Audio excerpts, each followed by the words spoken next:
There is a new premium EV to the market with the Lexus RZ, the first Lexus electric vehicle on a dedicated EV platform. How good is it? We'll find out here with Thomas and Autogefühl for you in 4K, full screen, full length. Let's go here with the front design, which is from the basic form, kind of resembling to the Lexus RX or to the NX definitely. So it has the Lexus design language, just that the grille is all the way closed because not so much cooling is needed for these electric vehicles. This is here this dual tone copper paint. Very interesting color, definitely also with different light nuances. We also have some other colors for you here today. For example, a very interesting light blue called Ether, or also a white vehicle. Or what about a rather dark gray one? And finally also one in black. Which one would be your choice? Tell me. And of course, world news here also, premiere of the new steer-by-wire system, so you don't have a mechanical link from the steering wheel to the wheels. This will be super crucial to test here today. The new one versus the classic old one. We'll do that for you and tell you which one is better, and also if it's better than the Tesla Yoke system. Look at that. 150 degrees left, 150 degrees right on the steering wheel means full lock left, full lock right on the wheels. This is this new technology. Wow, looking forward to it.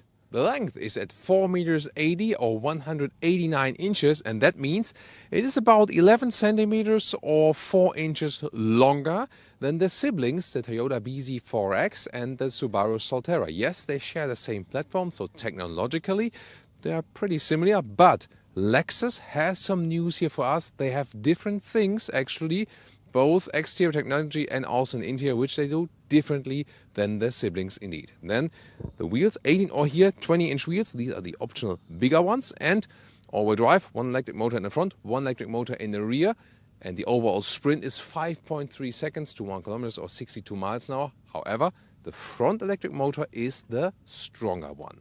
Look at the sculptural design here, dropping line 1, dropping line 2, and they form this curved in area here together with this copper color. Really beautiful to look at. Talking battery size, there is this number of 71 kilowatt hours, but that is the gross figure. The real usable one is 64 kilowatt hours net. This is of course not too much. And why is that? Toyota and Lexus, they have both a rather conservative approach to it, and that is pro and con for the customer. So you can't use too much of the battery, means lower range. On the other hand, they have this big buffer and also somewhat limited fast charging capabilities because they want to preserve the battery for the customer. And they say that after 10 years of usage, you will be able to still use 90% of the capacity, and they even guarantee for 10 years that you are in 70% of the battery capacity. So 70% is what they guarantee, 90% what they even expect.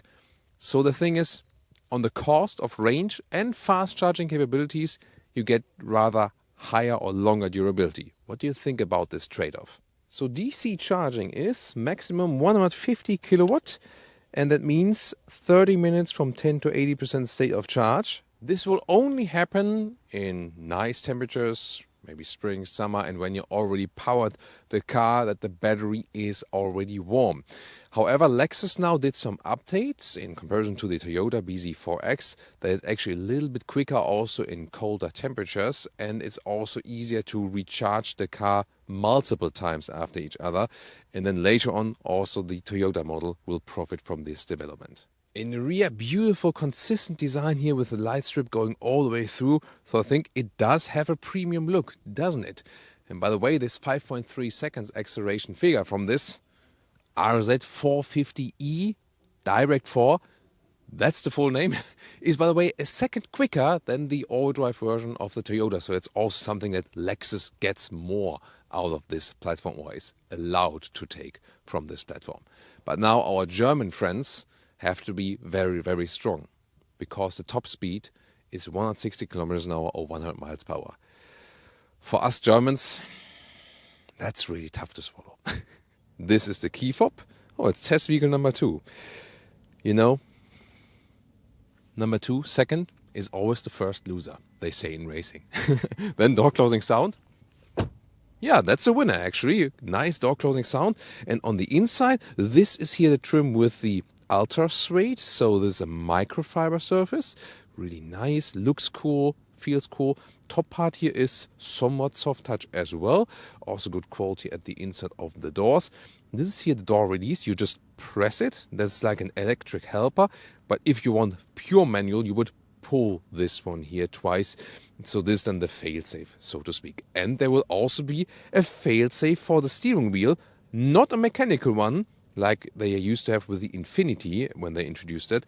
Here, this is always electric, full way, 150 degrees to the right, 150 degrees to the left. That's it. And this is actually how it's supposed to be. Not like with the Tesla Yoke where you have to steer all the way around. This is how it should work. And the failsafe is actually another electric system that when the first electric system fails, the second one is there for you that you can still steer. What do you think about this? So we really see technology history in the making here today. Infiniti started it with the Q50 and the Q60, first steer-by-wire, but then they had a mechanical failsafe. Tesla has this yoke steering wheel, but still a normal steering column. And they also have a long way to turn, so it's not really good in parking in and out and so on. Lexus combines all these technologies, steer-by-wire and no mechanical failsafe, but just electrical failsafe, and also really reducing the steering way, the overall range of motion, ROM, usually you know that like from the gym or something, is 300 degrees. So left 150, right 150, and then the wheels turn all the way. And first impressive result is stationary. We will also see how it is in driving. And about the seats, this is very interesting. These here are the microfiber seats, Ultrasuede. Really nice and cozy, looks cool, feels cool, and the seating position is really very comfortable indeed. Good shoulder support as well.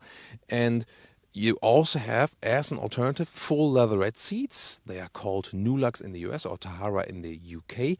And they are available in different colors, fitting to the exterior color. For example, here with the blue and the bluish note. That looks amazing indeed.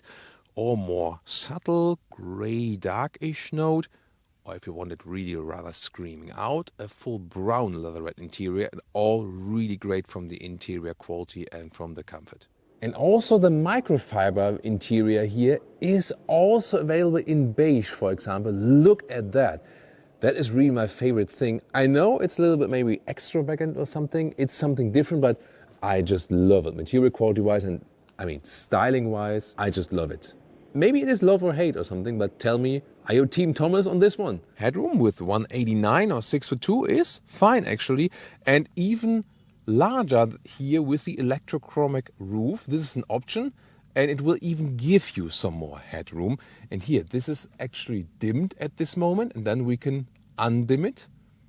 That looks really cool, right? Goes also really quickly, and wow, if you look against the sun, it looks even more impressive. Interior overview, once again, of course, this new one motion grip steering wheel, they call it that way, is the most prominent feature.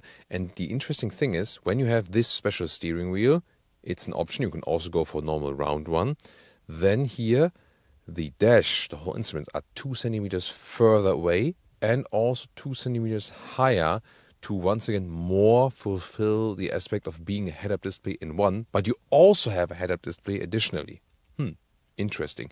The steering wheel here goes up and down like this, by the way.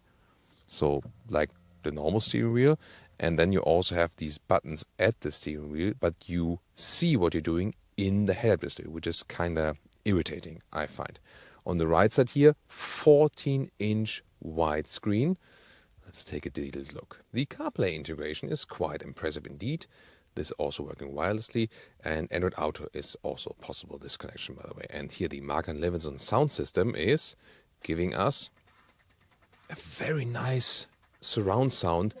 Yeah, like that. That's actually pretty cool. And the Lexus system itself, not that impressive. You also have a car internal GPS, which is quite responsive and is also really important to deactivate a very special feature, and that is the screen beep. And listen to that. Really? Yeah, so annoying. So good that we can also deactivate it. And now take a closer look here. This is the seat heating, this is the steering wheel heating, and this here is the normal climate unit. And then you can control it here. This is good to be still able to control the climate unit while driving in an easy way. But there is a fundamental difference between this main climate unit and the seat heating and the so-called radiant heater. And this is also exclusive to the Lexus here, this new radiant heater. The Toyota probably will get it at a later stage than again. Supposed to save you about 8% of energy comparing to the normal classic heating, which is always activated when you have it normally on the vents and then set the temperature. So you have to turn that off to profit from this radiant heater. It is not infrared based. That would be a cool idea, right? Maybe that is coming at a later stage or something. Or recently ZF also present heated a heated seat belt, for example, also interesting idea. But here, that's how it works. There is, let's say, a separate heater in the top here, and then as soon as you activate the heated seat, then also here in the top there is a separate heater giving you directly and very quickly warm air directly towards you, and that is overall a more efficient heating system.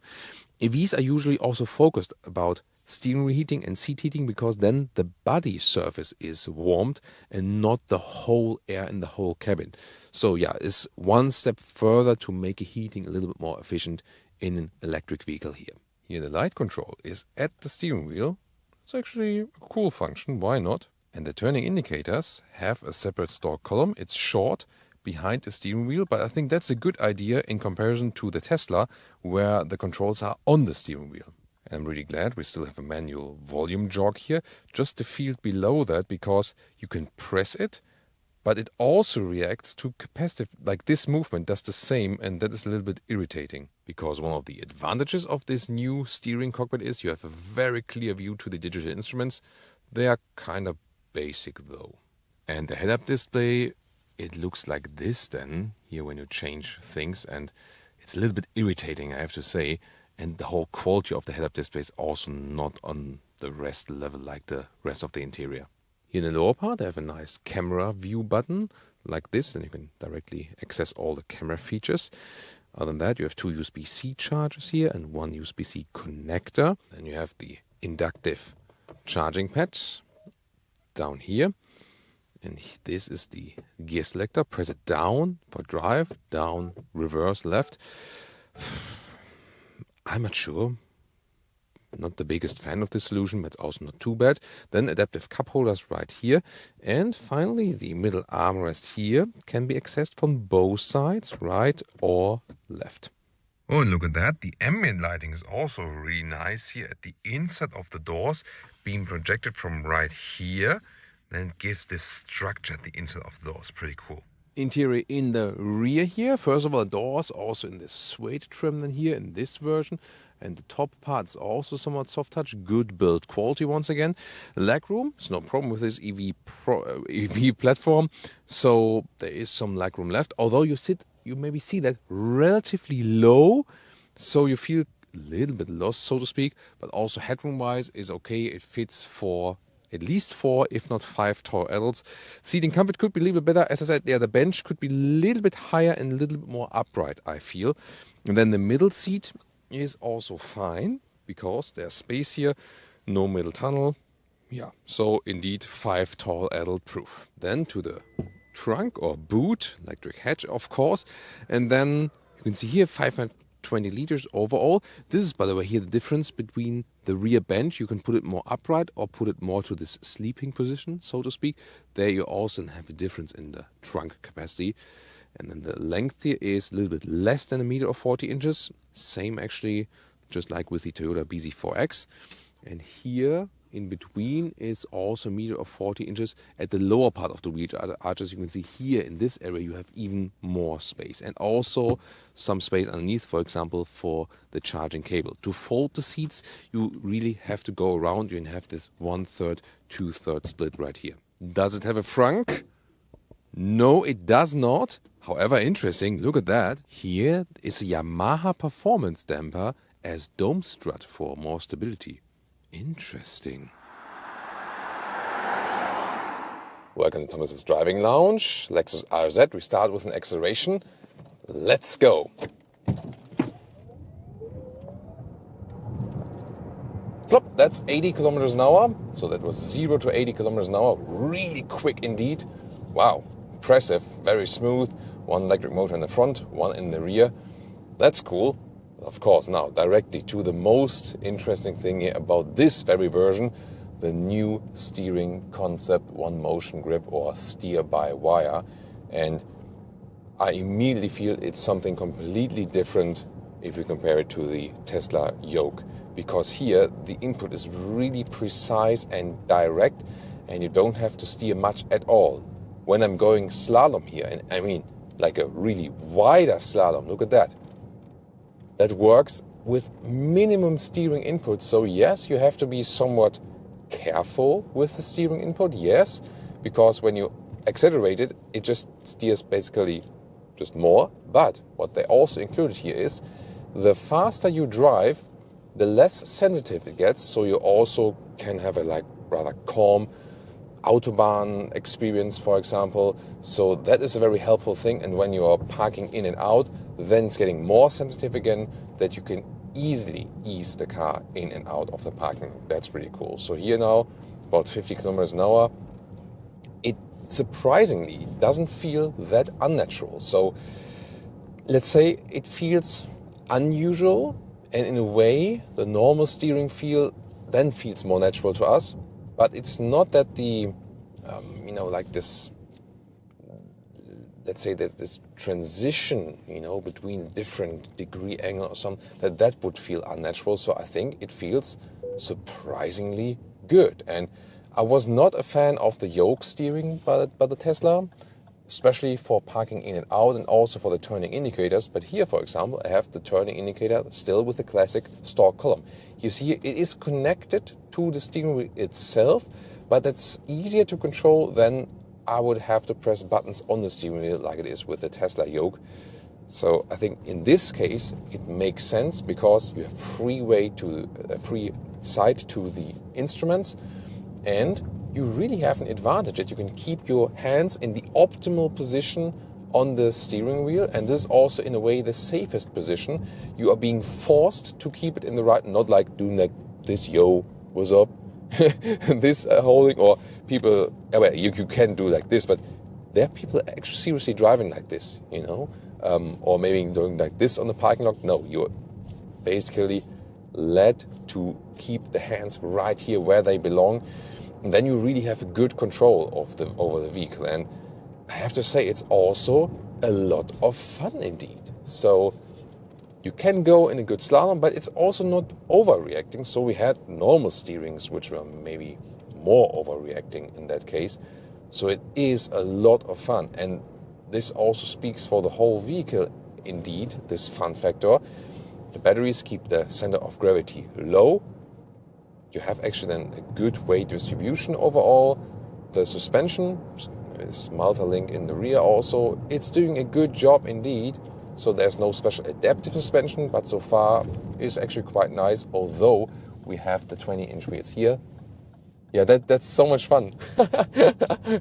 When you turn in, that feels a little bit weird, right, Michelle? Okay, he's like, what do you think about steering? Okay, he's like totally flabbergasted, yeah.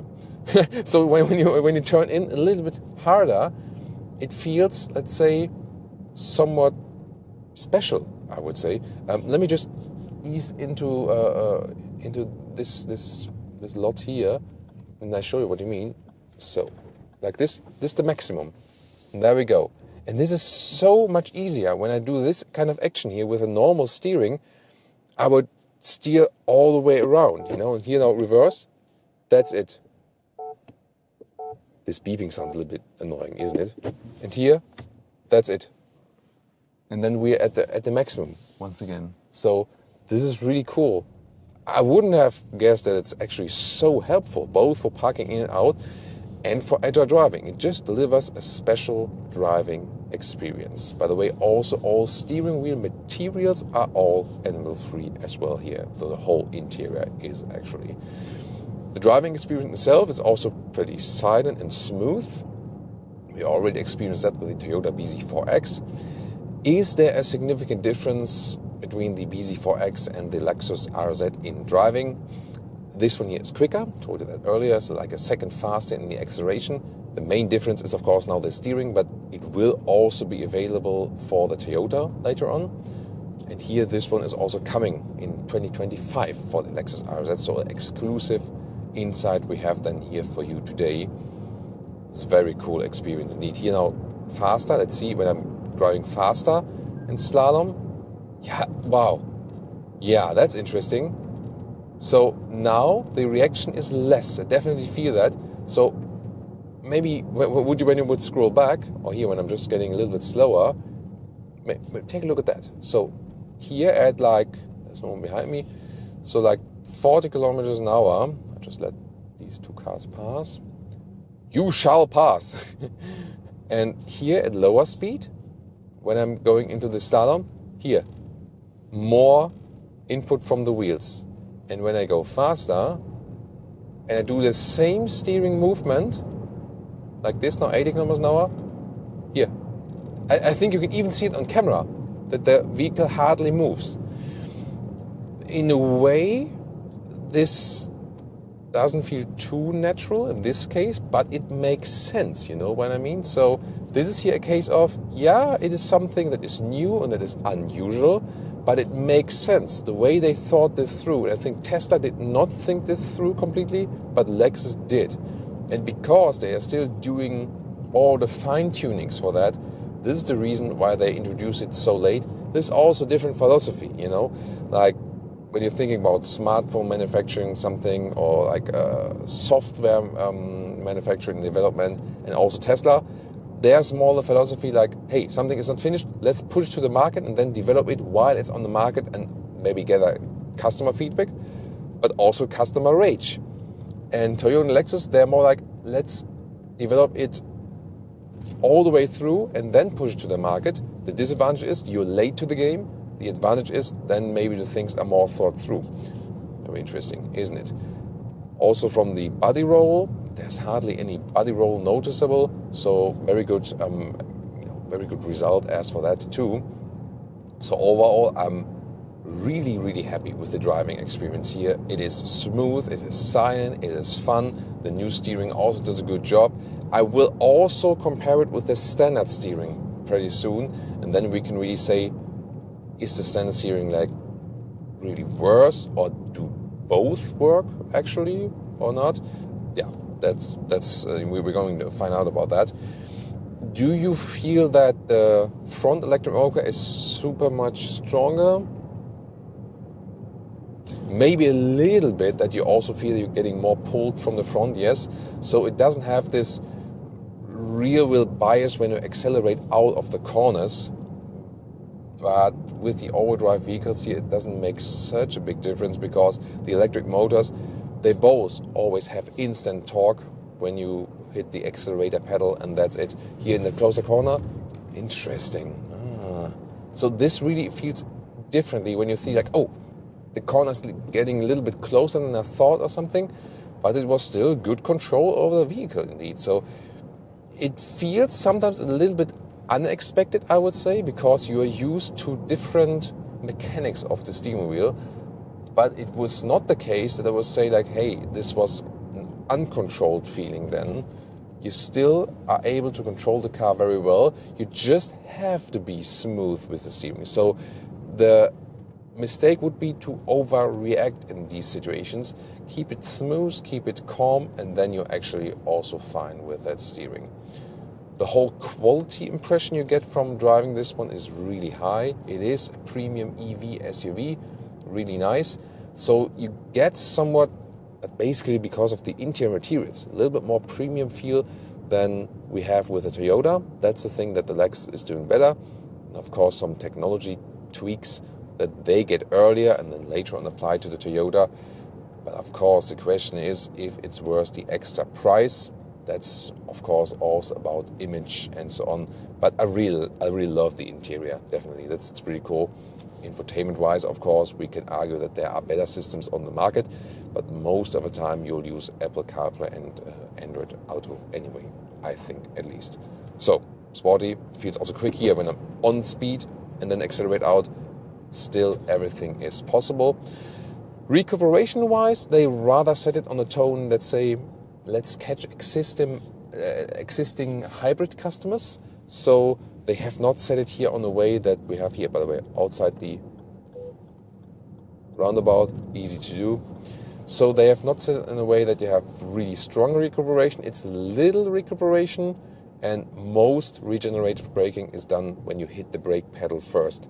And that way you will rather have a better transition between ICE or hybrid customers and then the electric vehicle users here. So that's about the standard mode, the standard setting. What you can do is using these very tiny and sweet shifting pedals here at the steering wheel, and then you can 1, 2, 3, yeah, 1, 2, 3, left and right.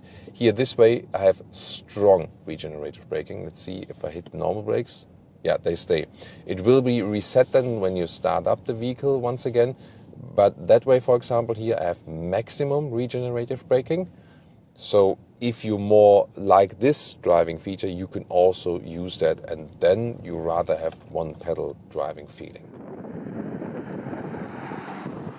And now we've switched to a different vehicle, but still with the steer-by-wire system, because I wanted to find out, is it just a fluke or something? Or can they really do this new tech? They are still doing the fine-tuning, but I feel even though this is a second vehicle now, it basically feels the same, although these early prototypes are more or less all hand-built.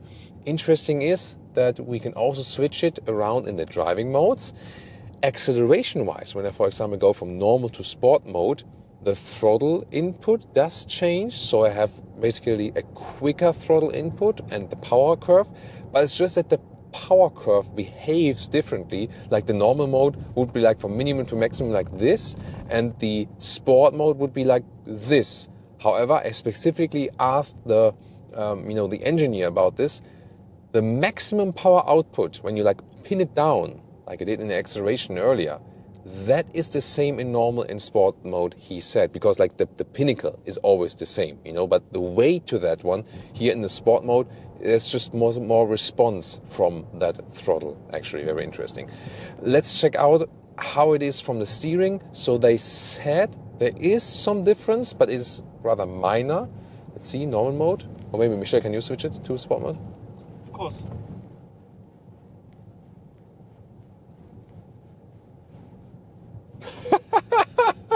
Sorry about that. It looks so funny when you're doing like this all the time, and the passenger are like dum dum dum dum dum like a pendulum. Yeah, I have to say, like from the driving mode, you don't feel so much difference in the steering reaction. Like sport here. Oh, there's the car key. Can you hold it? Sure. Here. Sport mode, normal mode. A little bit, just a little bit. But the thing is, you have a greater effect here by the speed change, because here with the steer-by-wire input, you always have this change of steering characteristics depending on the speed. So that is the thing you feel more than the difference in the driving mode. However, we earlier experienced a situation where I was in the corner and then I was decelerating. Let's just repeat that, because that is a very interesting key aspect here. When I'm in a corner and then decelerate, the steering ratio does not change. And why is that?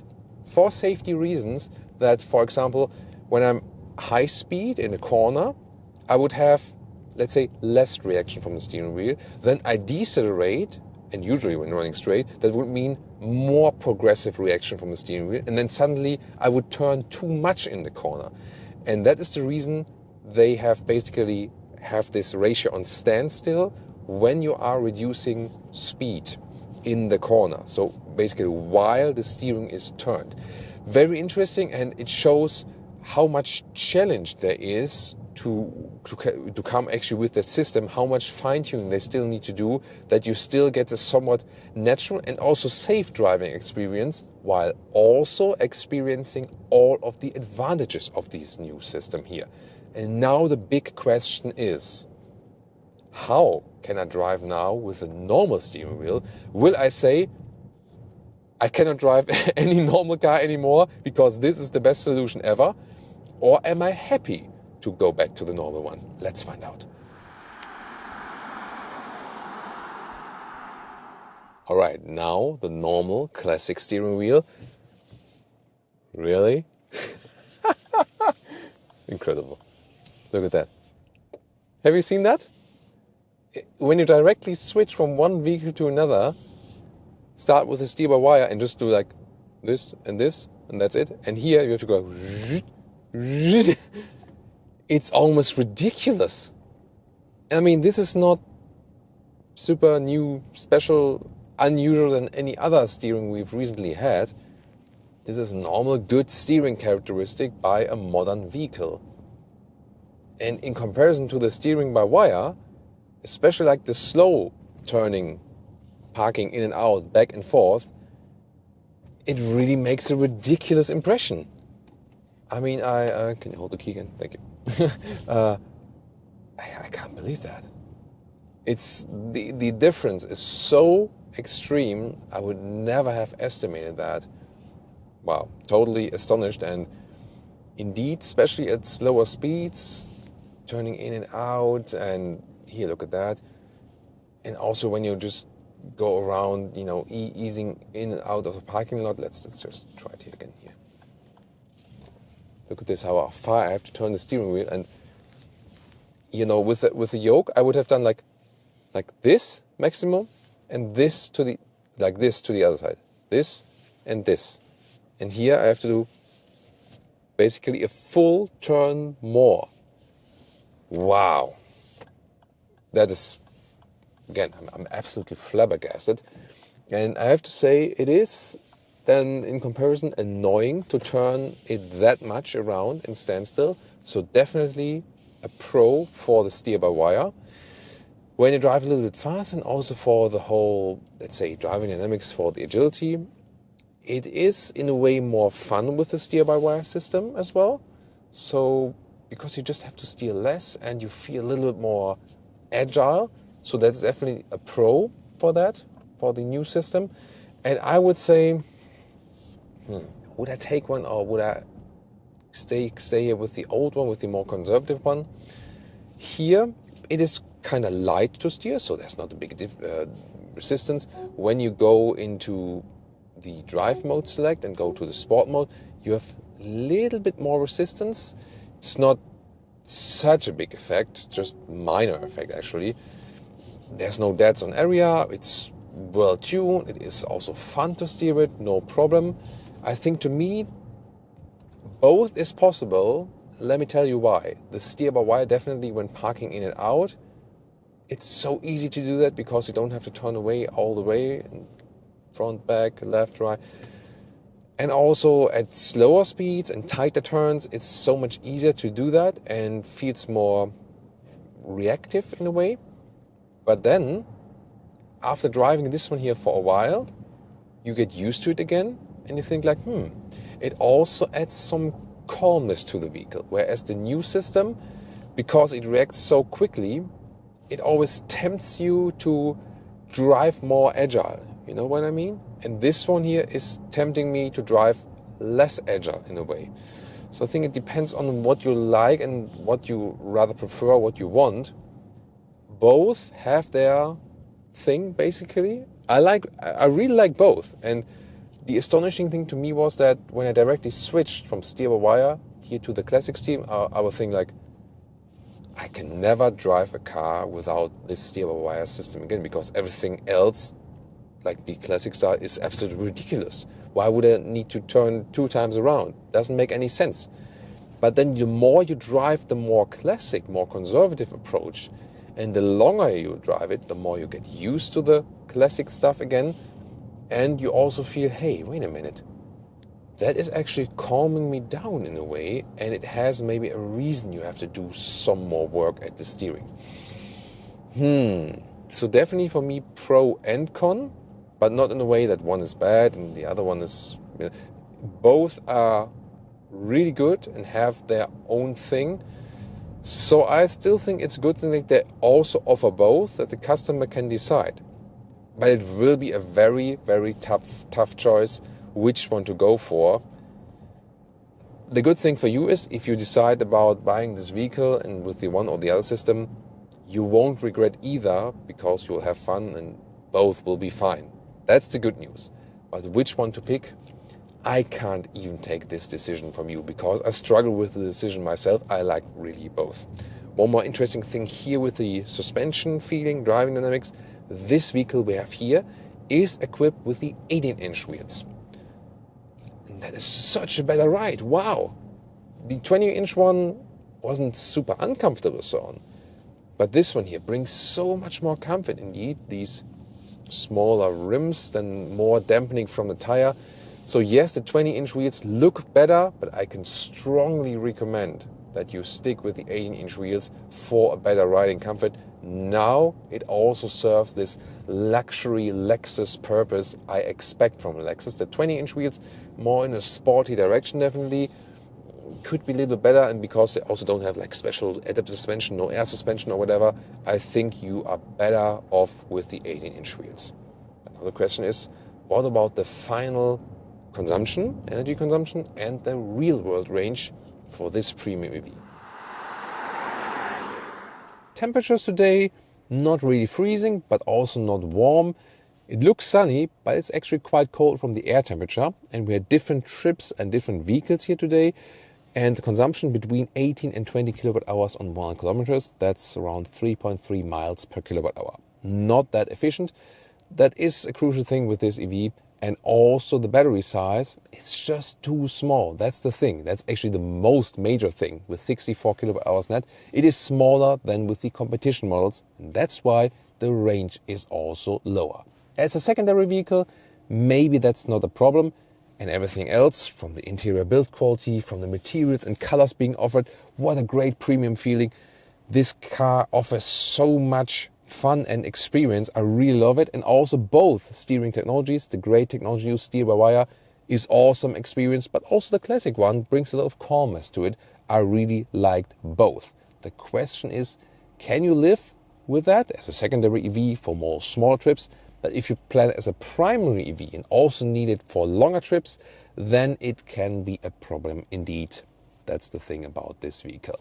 If you want to compare it to the competitors, do it right now.